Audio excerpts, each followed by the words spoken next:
إله إلا الله لا إله إلا الله لا إله إلا الله لا إله إلا الله.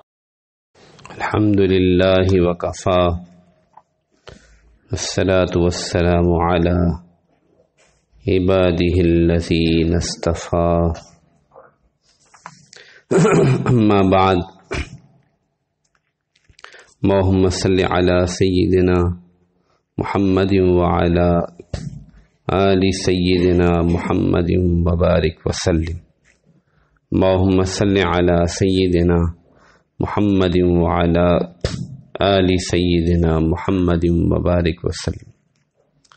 عن أبي سعيد الخدري رضي الله تعالى عنه أنه سمع رسول الله صلى الله عليه وسلم يقول: إذا أسلم العبد فحسن إسلامه يكفر الله عنه كل سيئة كان زلفها وكان بعد ذلك القصاص الحسنة بعشر أمثالها إلى 700 ضعف والسيئة بمثلها إلا أن يتجاوز الله عنها.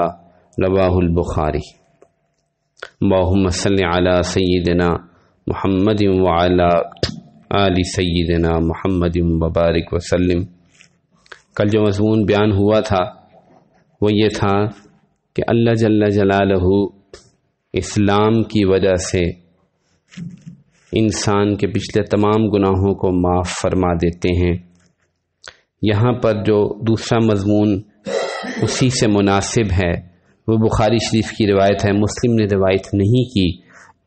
وہ یہ ہے کہ حضرت ابو سعید خدری رضی اللہ عنہ فرماتے ہیں کہ میں نے رسول پاک صلی اللہ علیہ وسلم کو فرماتے ہوئے سنا: اذا اسلم العبد، جب بندہ ایمان اسلام لے آتا ہے، فحسن اسلامہ، اور اچھا اسلام ہوتا ہے اس کا، یکفر اللہ عنہ کل سیئۃ کان زلفہا، تو اللہ جل جلالہ جو برائیاں اس نے پہلے کی تھیں ان سب کو معاف فرما دیتے ہیں اس اسلام کی برکت سے. وَكَانَ بَعْدَ ذَلِكَ الْقِصَاص الْحَسَنَةُ بِعَشْرِ أَمْثَالِهَا إِلَى 700 ضِعْفٍ، اور اسلام لانے کے بعد اس کی نیکیوں اور بدیوں کا نیا حساب شروع ہوتا ہے. وہ یہ کہ ایک نیکی پر 10 گنا سے لے کر 700 گنوں تک ثواب دیا جاتا ہے. وَالسَّيِّئَةُ بِمِثْلِهَا، اور برائی کرنے پر اسی ایک برائی کی سزا کا مستحق ہوتا ہے. الا ان یتجاوز اللہ عنہا، الا یہ کہ اللہ تعالیٰ اس برائی سے درگزر فرمائے اور معاف فرما دے. معلوم ہوا کہ اسلام لانا اور اسلام لانے کے بعد اس کو اچھا اسلام بنانا یہ ضروری ہے، یہ شرط ہے. اس پر پچھلے تمام گناہ معاف ہو جائیں گے. اسلام کا حسن کیا ہے کہ ظاہر میں مکمل اطاعت ہو، اراکین اسلام کو پورا کرے، اور باطن جو ہے اس میں نور ایمان ہو، نور ہدایت جمع ہو جائے، اور دل سے اللہ تعالیٰ کی اطاعت اور فرما برداری کو اختیار کر لے. نہ یہ کہ دکھلاوا ہو یا کچھ مالی منفعت کو حاصل کرنے کے لیے مسلمان ہو جائے، بلکہ ظاہر باطن اس کا اللہ کی ذات کے لیے مطیع ہو جائے، فرما برداری اختیار کر لے، تو یہ حسن اسلام ہے.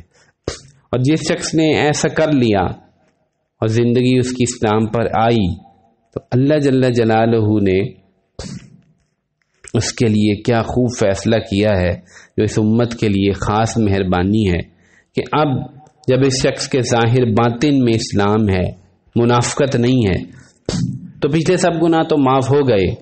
اب ایک نیکی کا بدلہ کم از کم 10 گنا ہے. من جاء بالحسنہ فلہ عشر امثالہا، جو ایک نیکی لے کر آئے گا 10 گنا اس کا بدلہ دیا جائے گا. اور یہ تمام مسلمانوں کے لیے بھی یہی اصول ہے. جو مسلمان ہی پیدا ہوئے اس امت میں پیدا ہوئے وہ بھی اپنے اسلام کو بہتر کریں، شناختی کارڈ والے مسلمان نہ رہیں بلکہ حقیقت میں اطاعت اختیار کریں، ظاہراً باطناً اللہ تعالیٰ کی فرمانبرداری اختیار کریں. تو کیا ہی اچھا اصول ہے اور کیا ہی اس امت پر اللہ تعالیٰ کی مہربانی ہے کہ کم سے کم ثواب 10 گنا ہے، الی 700 ضعف، اور زیادہ سے زیادہ اس کو 700 گنا تک بڑھایا جاتا ہے۔ مثلا نماز با جماعت کا ثواب 25 گنا ہے بخاری شریف کی روایت میں، اور 27 گنا ہے، 25 اور 27۔ اس پر علماء نے تقسیم کی کہ جو سری نمازیں ہیں وہ 25 گنا ہیں اور جو جہری نمازیں ہیں وہ 27 گنا ہیں۔ اسی طرح اللہ کے راستے میں جو 1 درہم لگا دیتا ہے تو اس کا 700 گنا تک جو ہے وہ ثواب پہنچ جاتا ہے۔ مسلم کی روایت ایک آدمی 1 اونٹنی نکیل پڑی ہوئی لے کر آیا اور آپ کی خدمت میں پیش کی تو آپ نے فرمایا کہ قیامت والے دن جنت میں ایسی 700 اونٹنیاں نکیل پڑی ہوئی تمہارے لیے ہیں۔ اس کے بعد اگلی روایت جو کہ مسلم بخاری دونوں میں آئی ہے، اس میں اضعافاً کثیرہ کے الفاظ ہیں، الا اضعافاً کثیرہ، کہ 700 گنا پر بھی اللہ تعالیٰ نے بس نہیں کیا، بلکہ جس کا اخلاص اور جس کا حسن اسلام بہت زیادہ ہو، جس کا دل ایمان سے بھرا ہوا ہو اور وہ بہت زیادہ اطاعت اور جذبے اور خلوص کے ساتھ نیکیاں کرے تو اللہ تعالیٰ 700 گنا سے بھی زیادہ بڑھا دیتے ہیں۔ تو یہ خاص اسلام کی شان ہے اور مسلمانوں کے لیے انعام ہے جو کسی امت کو پہلے نہیں ملا۔